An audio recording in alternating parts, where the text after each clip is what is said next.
Hello. അപ്പൊ ഇന്നിന് നമ്മൾ എടുക്കാൻ പോകുന്നത് ഹിസ്റ്ററിയിലെ ബന്ധുത്വം, ജാതി, വർഗം, ആദ്യകാല സമൂഹങ്ങളിൽ എന്ന് പറയുന്ന മൂന്നാമത്തെ ചാപ്റ്റർ ആണ്. അപ്പൊ അതിൽ ആദ്യം പറയുന്നത് മഹാഭാരതത്തെ കുറിച്ചിട്ടാണ്. ലോകത്തിലെ ഏറ്റവും വലിയ ഇതിഹാസ കാവ്യമാണ് മഹാഭാരതം. ഏകദേശം 1,00,000-ൽ പരം ശ്ലോകങ്ങള് അതിലുണ്ട്. ഏകദേശം 1000 വർഷങ്ങൾ കൊണ്ടാണ് ഈ ഒരു ഗ്രന്ഥം പൂർത്തിയാക്കിയിട്ടുള്ളത്. ഇതിന്റെ കേന്ദ്ര കഥ എന്ന് പറയുന്നത് കൗരവ പാണ്ഡവ സംഘട്ടനമാണ്. കൂടാതെ അനേകം സാമൂഹിക വിഭാഗങ്ങളെ കുറിച്ചിട്ടും അവരുടെ പെരുമാറ്റച്ചട്ടങ്ങളെ കുറിച്ചിട്ടും ഈ ഒരു ഗ്രന്ഥത്തില് പരാമർശിക്കുന്നുണ്ട്. ഇത്രയുള്ളൂ മഹാഭാരതം. ഇനി അടുത്തതായിട്ട് പറയാൻ പോകുന്നത് മഹാഭാരതത്തിന്റെ വിമർശനാത്മക പതിപ്പാണ്.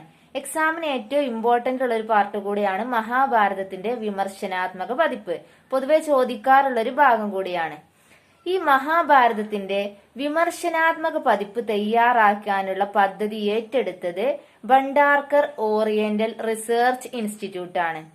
1919 VS സുക്താങ്കറുടെ നേതൃത്വത്തിലുള്ള പണ്ഡിതന്മാരാണ്, അല്ലെങ്കിൽ അദ്ദേഹത്തിന്റെ നേതൃത്വത്തിലാണ് ഈ ഒരു പദ്ധതി ആരംഭിച്ചിട്ടുള്ളത്. അതിനു വേണ്ടിയിട്ട് അദ്ദേഹത്തോടൊപ്പം ഒരുപാട് പണ്ഡിതന്മാര് പങ്കുചേർന്നു. അദ്ദേഹം ഇതിന് തുടക്കം കുറിച്ചത് എങ്ങനെയാന്ന് വെച്ചാല്, ആദ്യം തന്നെ ലോകത്തിന്റെ വിവിധ ഭാഗങ്ങളിലുള്ള മഹാഭാരതത്തിന്റെ കയ്യെഴുത്ത് പ്രതികൾ ശേഖരിച്ചു. അതിനുശേഷം ഇവയിലെല്ലാമുള്ള മിക്ക ശ്ലോകങ്ങളെയും ഒത്തുനോക്കി. എന്നിട്ട് പൊതുവായിട്ടുള്ള ശ്ലോകങ്ങളെ എടുത്തിട്ട് പ്രസിദ്ധീകരിച്ചു. ഇത്തരത്തിൽ 13,000-ലേറെ പേജുള്ള അനേകം വാല്യങ്ങളായിട്ടാണ് മഹാഭാരതത്തിന്റെ വിമർശനാത്മക പതിപ്പ് അദ്ദേഹം പ്രസിദ്ധീകരിച്ചിട്ടുള്ളത്. ഏകദേശം 47 വർഷം കൊണ്ടാണിത് പൂർത്തിയാക്കിയിട്ടുള്ളത്. അപ്പൊ മഹാഭാരതത്തിന്റെ വിമർശനാത്മക പതിപ്പ് തയ്യാറാക്കിയിട്ടുള്ളത് VS സുക്താങ്കർ ആണ്.